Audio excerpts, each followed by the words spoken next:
All right, everybody. It is Saturday, March 4th, 5:10 p.m. Eastern Standard Time, 2:10 p.m. West Coast Pacific Time, where Dr. Jisha Menon is sitting with us right now, ready to engage in conversation about her piece, Palimpsestic City, a Nostalgia and in Neoliberal Bangalore. So grateful to have you, Dr. Menon, with us today. For those of you that don't know, Dr. Menon is a professor, a faculty in performance and theater studies at Stanford University, who teaches courses at the intersection of post-colonial theory and performance studies.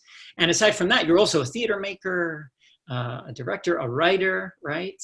So excited that you're both of these things, that we can be so much more than just one thing. Help our students realize that. Well, Mauricio, I want to say thank you to you. I always get delighted when I find that my work is being read because, you never know how this lands in the world once you've written it. Yeah. And, this play was done in 2008 and now we're in 2020. So you gave me an opportunity really to sort of look back and reflect on that moment. And, of course, it did bring back some nostalgia for that very special experience I had in Bangalore, returning home and creating this piece. And it's actually really lovely to be chatting with you about it and talking about, the work, as well as knowing that it's had some sort of life beyond that particular moment. Knowing that we've been deep in the cherry orchard, we've been talking about how plays are not just what the author wrote, but they are engaging in a larger discourse made up of our lived experience, historical experience, institutional knowledge, and how these texts live on through the discourse. So I'm interested in that because I think your piece is doing that, right? It's both naming the discourse, it's theorizing about the discourse, as well as reflecting on how the play itself is a part of that, is serving that, is challenging the discourses in Bangalore. Can you speak a little bit about the play, like how you came to the cherry orchard? It's a great question. I love Chekhov. And I love that he has a kind of gentle humor. He has a sense of irony. There's always critique, but there's also a kind of warmth to the writing, which I have always found just sort of affectively. I just very quickly, have a sense of response to, which is that it isn't too harsh a critique. There is a kind of love, even though there's a critique there. And I found that perfectly matched my sense of, the way in which my city was transforming. And I had been away from Bangalore for several years, for 15 years, and I was looking at the extreme radical urban transformations that were happening. All that people were talking about was, when you come back to Bangalore, you're not going to recognize it because it's completely transformed, because India went into a liberalization process in 1991 when it opened its doors and changed from becoming a socialist planned economy to a much more capitalist one.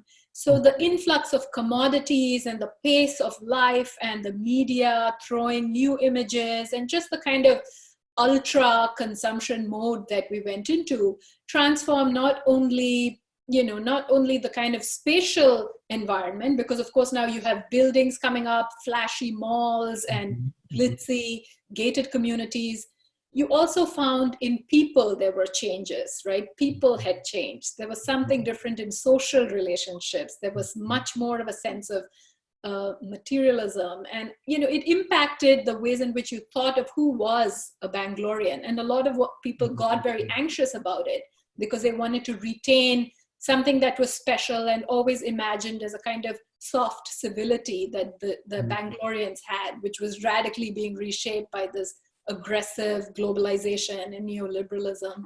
Is that how you help me understand the structured feeling of neoliberalism, right? The way it's showing up in individual identity or practice, and the way they're distinguishing amongst themselves, that people are saying, no, you're of a contemporary Bangalore versus a past, and you behave in a certain way, and I'm of here, and of that. Is that a bit of what you're articulating right now? Absolutely. I mean, I think the phrase is from Raymond Williams, and I find that cultural materialism that Raymond Williams talks about really very valuable in that he reminds us that even though we like to think of art and artistic practice as insulated from politics and society, that really culture is ordinary. That's his phrase, right? You see it everywhere. And so to try to insulate it and pretend that it's some kind of special activity doesn't really help you. So let's look at the ways in which even some things like feeling that we think are so ephemeral, like clouds in the sky,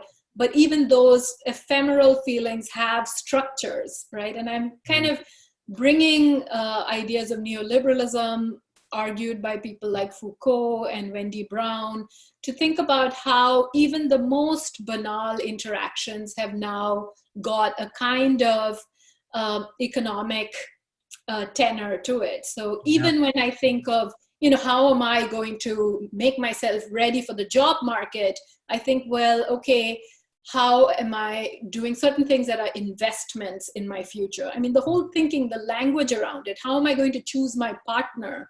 What is the kind of economic rationale that is penetrating how I'm thinking about raising my child? That economics kind of saturates all social relations. And so we are now in a new space where, that kind of economic governmentality, as Foucault would put it, has totally saturated all forms of life, all forms of social relations.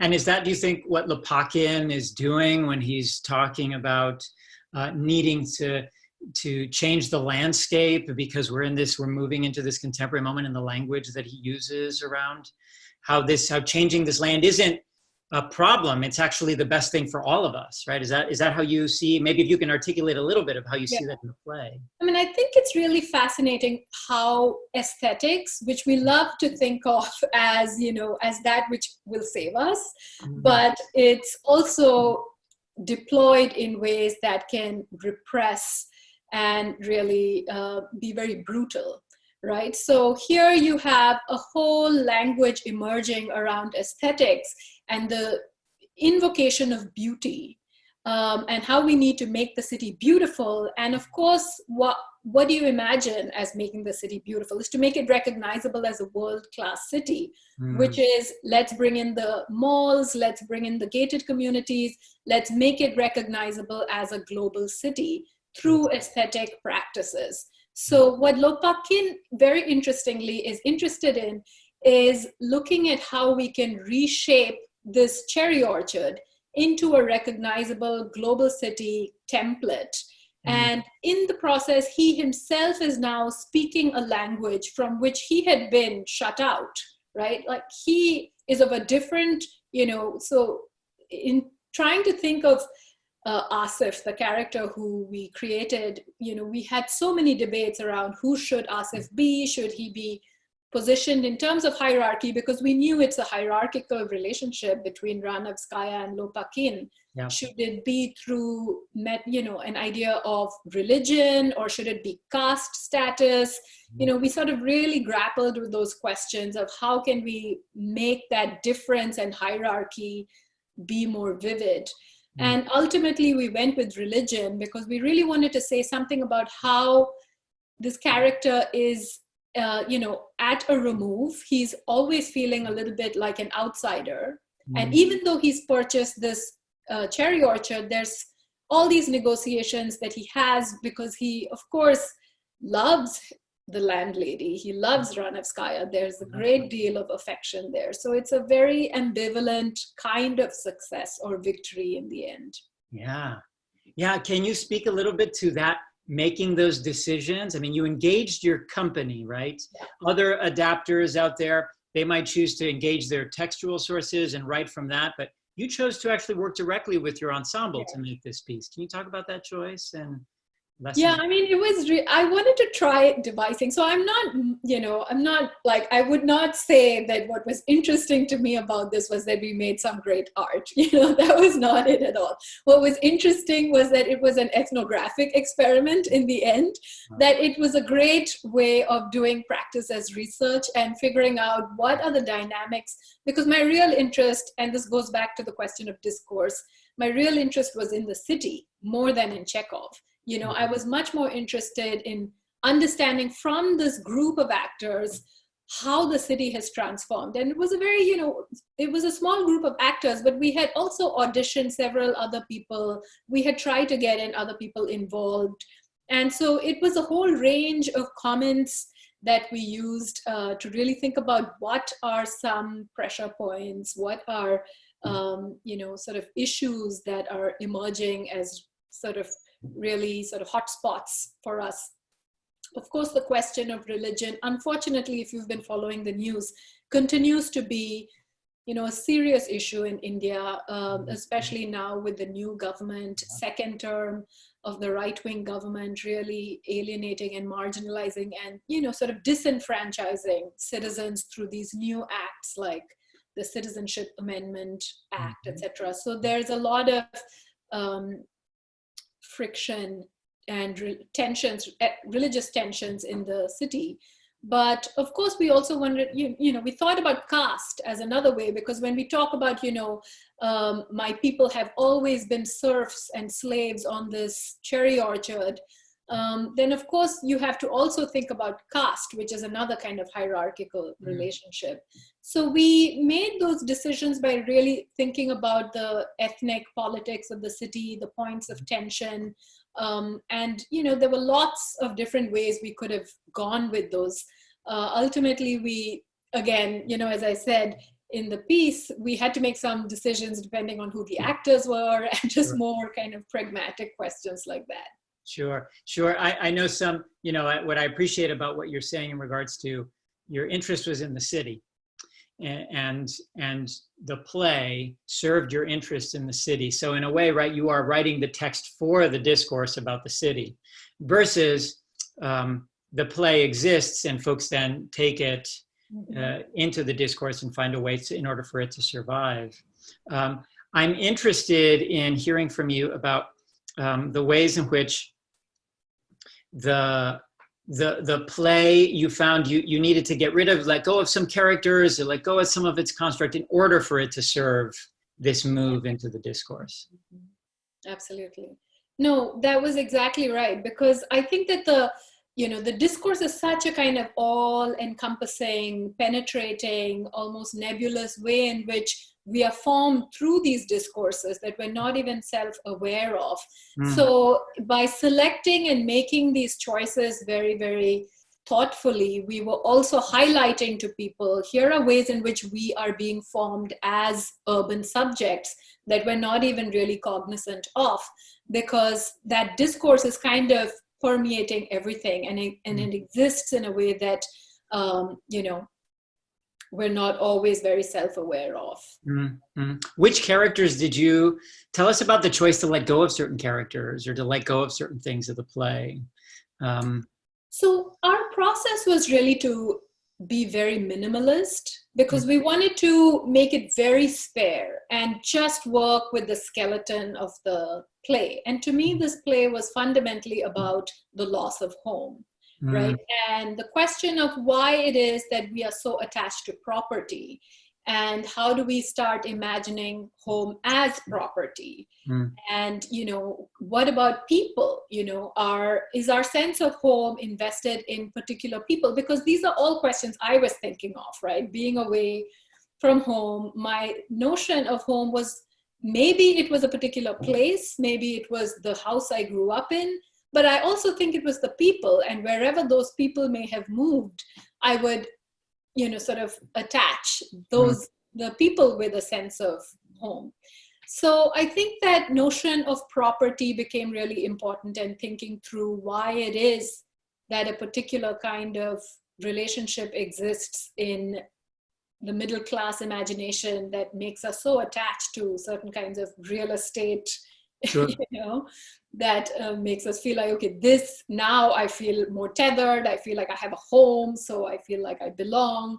So it wanted to really think through questions of property and personhood, and what is that relationship between people and places, and what happens if your home is not your refuge? What if it's a space of violence and terror? I mean, so here's with COVID-19, right? I mean, all these shelter at home orders, when home may not be a place of shelter, may not be a place of refuge. There are people who may be experiencing violence in their homes, and it's a place of terror right now. So, there's a particular kind of romance that we attach to home that, again, the play, when we were doing the play, we wanted to suggest that for Lopakin, this was mixed memories. He was beaten. He experienced a lot of, sort of hierarchy and violence in this home. So he has very ambivalent feelings for this orchard, which Ranevskaya also has ambivalent memories because her child died in that orchard. So, it's a combination of traumatic and nostalgic memories. There's a kind of interweaving of loss and melancholia, mourning and melancholia, as Freud would say.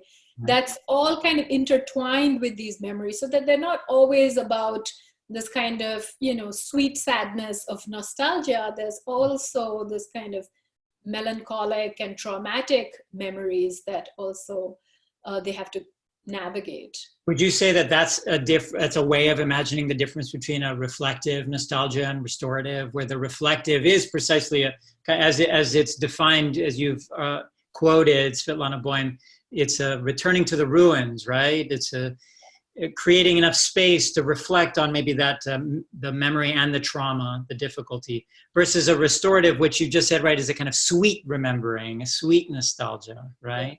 Yeah, absolutely. I mean, I think the restorative can become a violent project, right? Because if you sort of have very strong feelings of a certain kind of past, and like I've suggested, that past may never have existed, but you invoke and create a past that is a convenient fiction for you to then make certain demands of people and police people, and sort of insist that they return to a kind of modern tradition, right? A tradition that is now being made as we speak.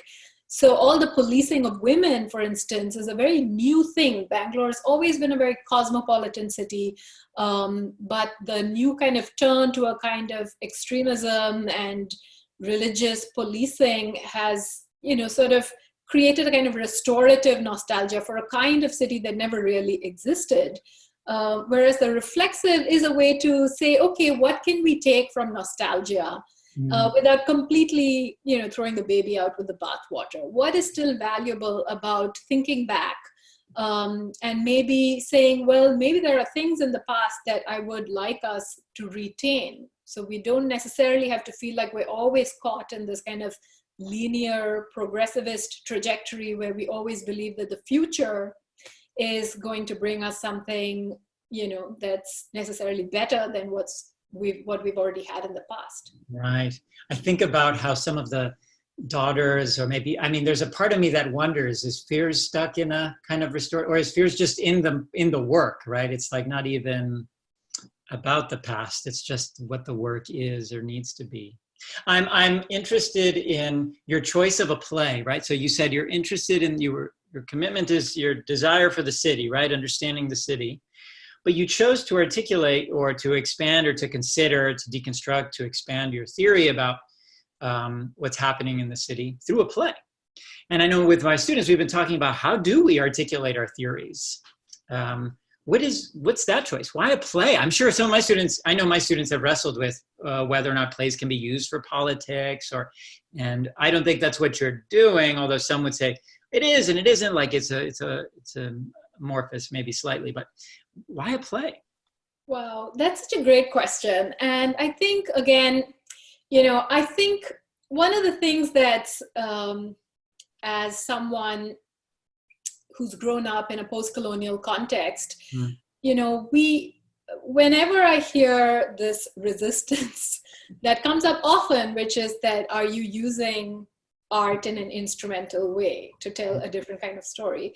I always have some resistance to that, because I prefer to think of art as being open and receptive to the world in which it's enmeshed, and then having a sense of responsibility to the world in which it is engaged in, right? So moving away from the question of, are you using art in a way that's instrumental, or, why should we be telling stories about the social dynamics of a city.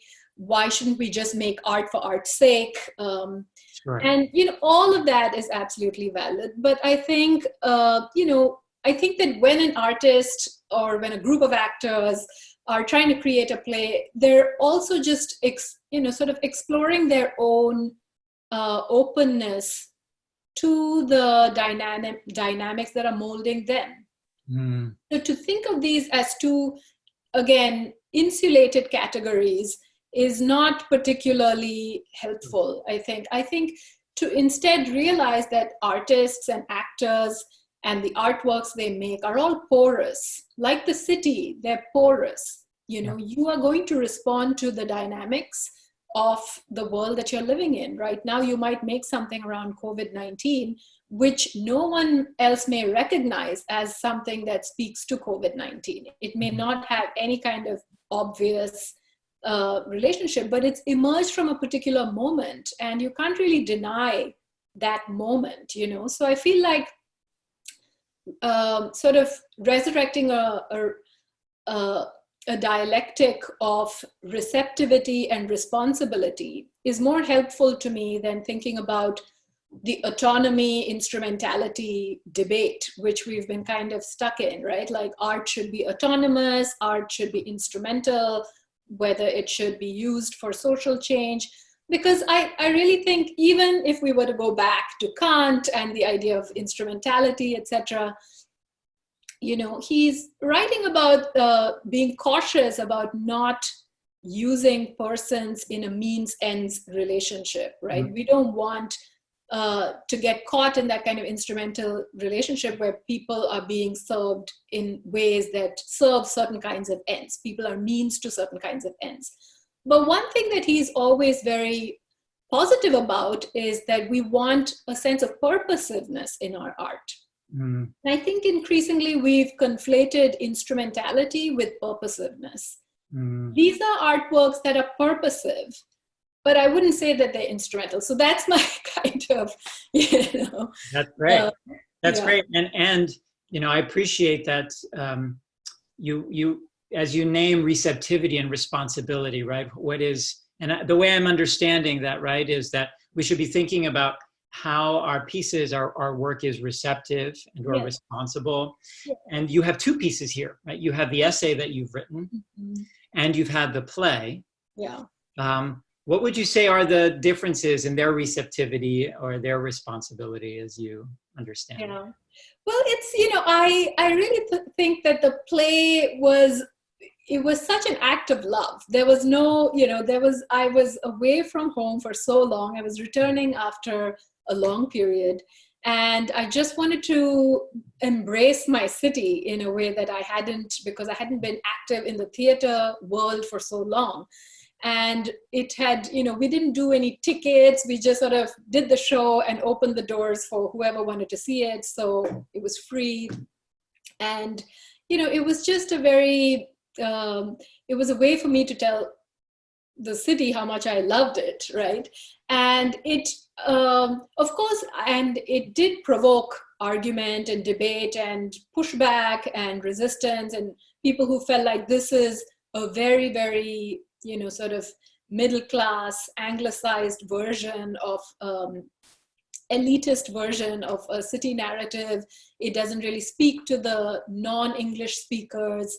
So there were lots of good criticisms. And I think that audience responded to it because the city is so dear to them as well. So we were all seeing it from that sense of stakes that we felt in talking about the transformations in the city.